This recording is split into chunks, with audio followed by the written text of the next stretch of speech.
Hey everyone, how are you? This is Chef Tony with restaurantownerlessons.com, and I'm here on a snowy day in December in Maryland, and I want to record a video for you that will highlight how I use a CRM. CRM is essentially a customer relationship manager software, generally web-based, that helps you track your guests, your sales opportunities in many industries. So I wanted to walk you through some of these basics of a CRM. I'll be demonstrating it using a CRM that I subscribe to called Base, B-A-S-E. You can find that at getmybase.com. And I'll just walk you through the basic ideas of a CRM so that we understand what we're looking at. You certainly may choose a number of different ones. There's plenty out there. There's Salesforce, but the idea here is to show you what the basic ideas are of using CRM in the restaurant trade, how I do it, and hopefully help you to gain more sales and retain more customers. I'll also at the end throw in a little bonus about another platform that I'm using for a slightly different feature, but it is essentially a CRM, and you'll see that at the end of the episode today. So let's take a look at the screen here. We'll walk you through a couple basics. So as we start with our home base here in Base, again, the example I'm showing you today will be essentially the idea behind a CRM. I'm happy to use this platform. It's one I pay for and I really enjoy, but there's certainly plenty to choose. So we'll take this as an example. Each one is going to feel a little bit different depending on, assuming that you're watching this based on being in the restaurant business. That's what I'm going to assume here, but certainly these are probably more commonly used in straightforward sales jobs, whether you're selling software, selling a product on the streets, hitting up businesses to business or business to consumer.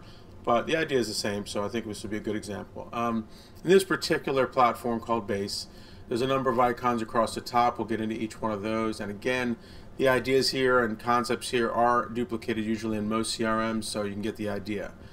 The problem, as I see it with many people in the restaurant trade, and especially smaller restaurants, they don't utilize as much technology as they might be able to, not for the sake of just utilizing technology, but to be more efficient, to increase sales opportunities, to develop and continue relationships. There's plenty of content on the site and courses that I'll be highlighting later about social media and such, but really a CRM is a good way to manage your relationships with one individual client. Many individual clients, but individually. Instead of a broadcast message that you might send out on social media, this is really a one-to-one typical kind of thing. You can certainly use it as a platform to be extra efficient. And with that bonus platform that I'll be talking about at the end of the show here today, I will talk about how you can utilize some efficiency tools to keep in touch with more people than one. So let's get down to the nitty-gritty. At the front here on this particular platform Base, again, this is your dashboard. Essentially on the left here, you've got a pipeline worth of business that's forecasted. Each individual contact, you can have a deal or deals working, and I'll show you that a little bit later. But essentially, this is a idea of how much business you have in your system so far. This is the number of active deals I have that are working. Overall, we're doing well, but it gives you a little bit of a scoreboard here. If you have a team, for example, if you're in a larger restaurant and you have maybe your general manager, your banquet coordinator, anybody else that might have quote-unquote deals in the pipeline, there would be multiple listings here. For me, I'm the only one that works on mine right now, so that's how it kind of lists out there. The middle section here is kind of a timeline. It's kind of a almost like a stream. So this is all activity. You can obviously tuck that down a little bit with some more specificity, but essentially it's kind of a almost like you might say a Facebook similar timeline to what's been happening lately. So it gives you a timestamp when these actions were taken. So if I have some recent things I'm working on, it makes it a little bit easier and quicker to find them. On the right here is a task management. Each contact and or deal will have an opportunity to set up a to-do basically. And so this keeps you on track with things that you have to do for the day or things that are upcoming in the week, obviously. So for me, anything in red is got to be done. It's overdue. This was due a couple days ago. I know this is actually something I can do for January, so I'm going to rework that. So for example, if I want to log in, I can just change this title. I can change who it's assigned to. I can change the date it's due. Like for me, we'll probably contact them after Christmas, which has already been arranged via email. So And then on here on the right, we have some deals that already are working, or maybe were past deals. These were top deals. Some of the little fire symbol here, I indicated they were a hot deal, basically because people called kind of last minute and we got something done quickly for them. You can obviously scroll down and see much more history here. The nice thing also too is that when you click through on these deals, it can take you directly to the page. I'll use this as a opportunity to explain this sales pipeline here. So this is your fourth tab over. Essentially, you have a contact. So in any platform, you've got contacts and all the email, phone, all that kind of associated with it. Here you've got a deal value. So this particular deal was a $1,200 banquet. This is actually one that didn't happen to convert, but when you set up a deal, you have the opportunity to create a value for it, and that's pretty typical. Now, one thing I should take a little time to explain here is how this works with CRMs. Generally, there's an email address that you can actually email something to, and by doing that, it basically connects it with a particular contact or a particular deal. So, like right here, this has created an email address, pretty long email. It doesn't really matter because it's not one you publicly would use much. But this essentially is an email to email something into the base platform and into your account. So what it'll do is when you send an email to this email, it'll connect with any of the contact information that you have with this particular contact up here. These two things will match, and that information will come into the activity down here.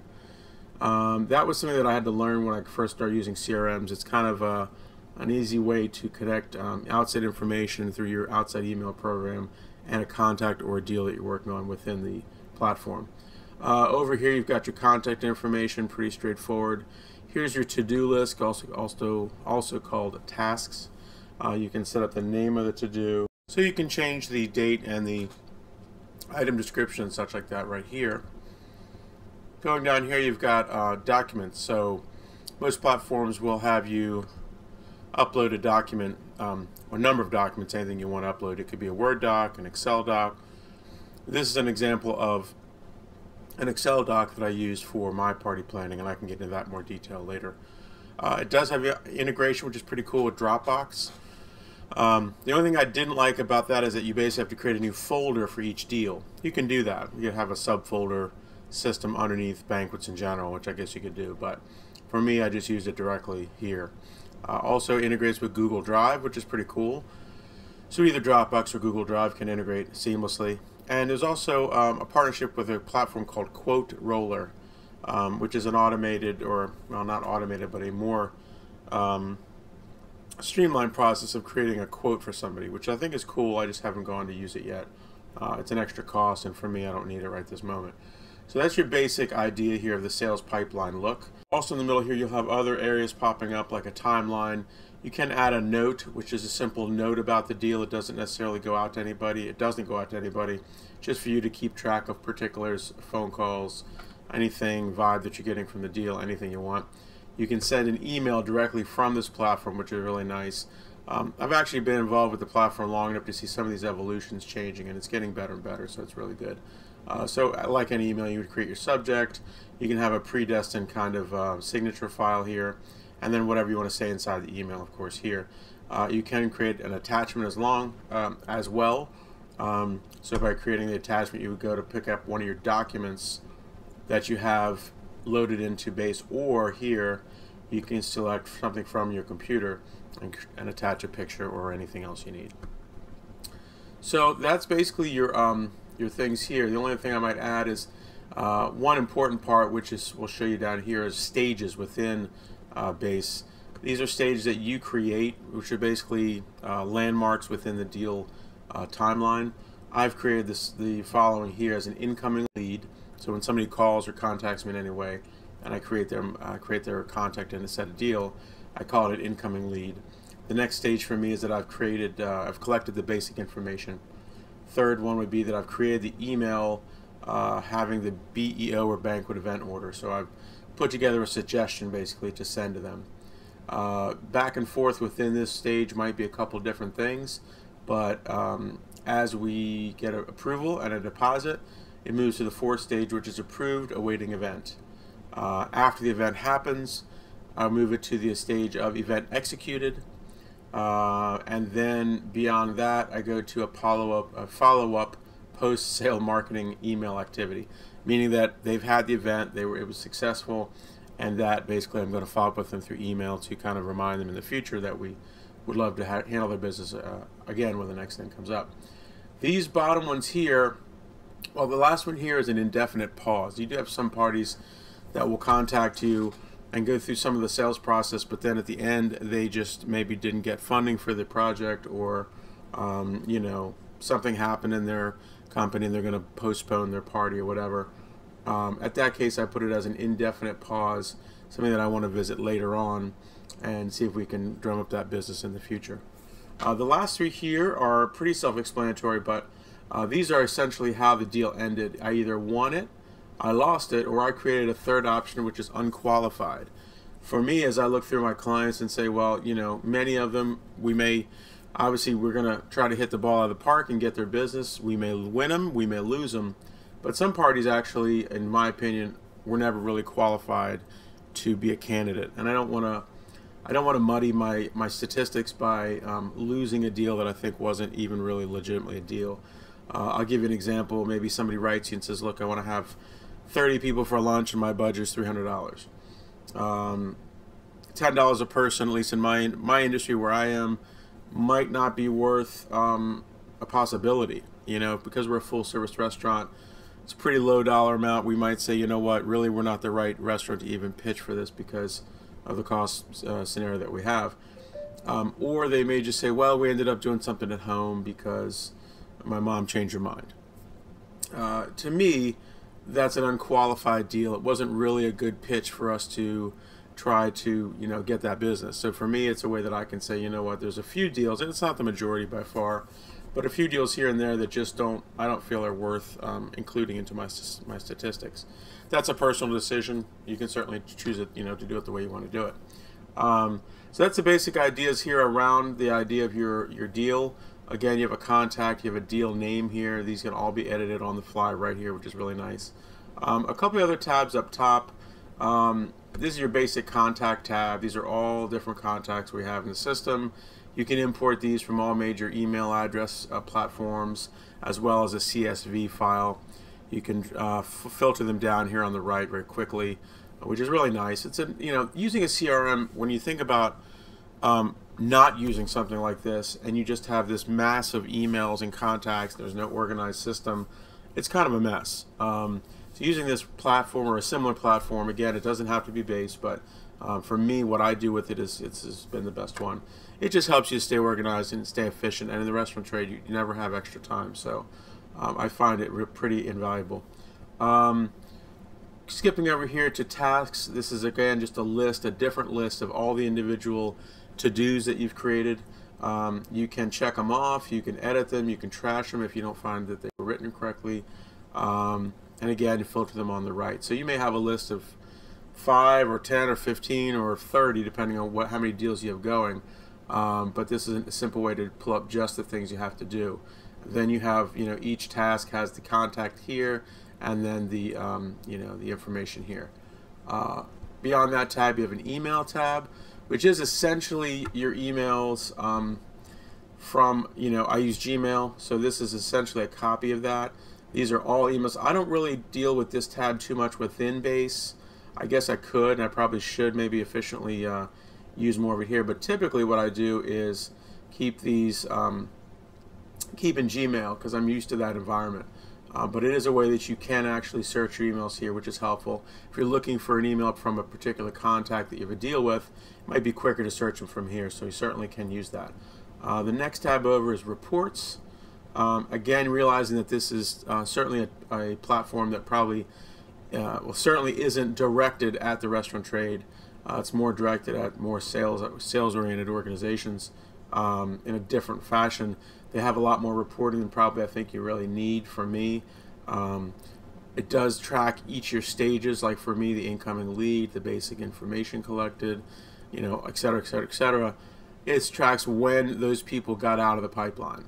Typically, once it's approved, they're not going to leave the pipeline. So everything that you lose is going to be up above that point. Obviously, you can change the date. You can look at your year and see how you're doing for the year. You can filter these things down by various factors, the source, any tags you've added to it, and who's the owner. So that's kind of, your basic reporting. I mean, that's cool, and you certainly want to look back at how you're doing. For me, the most important thing that this platform gives me is organization and the ability to kind of keep my head around what's going on. I really like it. One more tab we might want to talk about real quick. This is another view of similar things. This is your pipeline here. Again, the same pipeline stages that I've created here. You can have somebody move through that pipeline from basically A to Z essentially, and you can look at what you have to do as another way here. If you have an incoming lead, there's going to be certain things you want to do. Once you've gotten some information, there'll be certain things you want to do. And I've found, huge compliments from people that honestly, even when they don't choose us for whatever reason, space isn't the right size, whatever, they're very complimentary on my level of professionalism, and more importantly to this is my organization and follow-up. And I really think that makes a difference. Even if you don't capture their business today, they'll remember that you did a great job and that you followed up with them, you didn't forget about them, and that you were typically the one to motivate them to make sure to respond to you about the event, which I find is definitely an eye-opener. The other thing is keeping somebody inside the system. You'll tend, once you get the lead from email or a phone call, once you put it in here, it'll definitely ramp up your level of output and your level of feedback, and the time that it takes to get back to them is much, much less. So kind of you set this up as your task of maybe once or twice a week, depending on the season you're in. Like right now it's holiday season, so I'm every day in this making sure that I'm keeping track of everything I'm working. If you had a paper-based system, and I know it sounds like ridiculous, but I know there's those people out there that are still using sheets and clipboards and all that, which is fine. Once you get to a larger event or a larger restaurant, we have 10 events this week. I mean, certainly once you're ready to sell, paper is fine. You don't need to get super technical and have iPads in the kitchen necessarily, but the sales process to me is most crucial, because that's when you're trying to make the money and book the event. So that kind of wraps it up. There's a few things in the back end. You can actually make phone calls through the system. If you use a VoIP or some kind of system like that, it will track your phone calls based on the deals that you're making. There's a few more technicalities we could go over here, but most of them are pretty self-explanatory. I hope you've enjoyed my run through of Base. I hope you get something out of it for sure. Again, you could use a lot of different systems. For me, I tried probably 4 or 5 before I settled on Base, and I found this one to be the best. So I hope you've enjoyed this. Stay tuned right now. After this quick break, we will have a quick little bonus platform that I'm going to introduce you to, just about a 2-minute introduction that's right along the same line. So thanks again, and stay tuned. We'll be right back.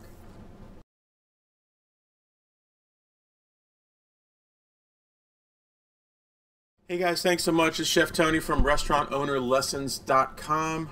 Again, restaurantownerlessons.com, here for you with a quick introduction to a platform that I'm very impressed with. As many of you know, I'm kind of a technology guy, and there's a train going by, so don't be worried. It's December 2013, we're in the middle of our holiday season, but if you're catching this on the back of my CRM walkthrough video, this is going to be a bonus. You might be seeing it by itself, or might be seeing it after the CRM video. So if you haven't checked out our CRM video, please go to YouTube and the website restaurantownerlessons.com and take a look at our CRM explanation and walkthrough. Right now, I want to introduce you to a platform called Contactually.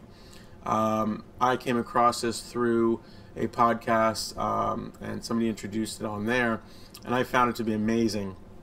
A lot of restaurants don't use any kind of software or any platform to keep up with their contacts. Many do, I'm sure, but hopefully I'm introducing you to a better habit, which is using something to keep hold of your clients.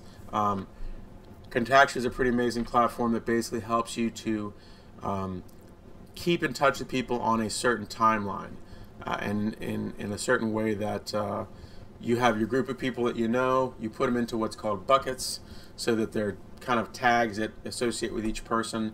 You can also individually tag your contacts, but the bucket system is pretty neat, because if you put people into groups, you can then email them as a group, or handle them in a certain way based on their relationship with you. And the idea behind Contactually that I'm understanding, as I've used it for a couple months now, is that most people fall out of contact with people and out of contact, and before you know it, it's been 6 months or a year, you just haven't contacted and said hi, or on a business idea, contact them in a way to get business, to drive business or awareness. So this not only keeps everything organized, but keeps a timeline going and a timer going, essentially, to let you know, hey, for example, these things have happened for these particular people. This person got a new job. This lady, we last spoke on October 12th, so maybe it's time to follow up with them. I can certainly skip it, but the idea is that it keeps reminding you, hey, these are people that you haven't touched base with in a certain amount of time. And so when you set up a bucket, for example, let's say you put a bucket together with your teachers that you had in college, and you say every 6 months I want a reminder that I want to just touch base with them, just say hi. Maybe it's just to be nice to say hi, maybe it's to get some kind of lead or a business opportunity available, or whatever the reason. You just want to keep in touch with them every 6 months. You could even automate that if you wanted to, but it might just be good to remind yourself to shoot a quick email over to them, or a LinkedIn message, or a Facebook message. You can do all that through here. You see these little icons here. So when you look at these recent conversations with people, you can see if you put them in a bucket, you can see if you put them on some kind of email program, and it's just a really neat platform. I'll be doing a full video on this in the near future, so just wanted to walk you through the basic ideas and show you what we have with Contactually. Check out, again, a lot of lessons at restaurantownerlessons.com. I'm Chef Tony Marchanti. Thanking you for giving me your time and your attention. We hope you have a great, profitable restaurant career, and let me know if I can help you in any way. Thanks again, guys.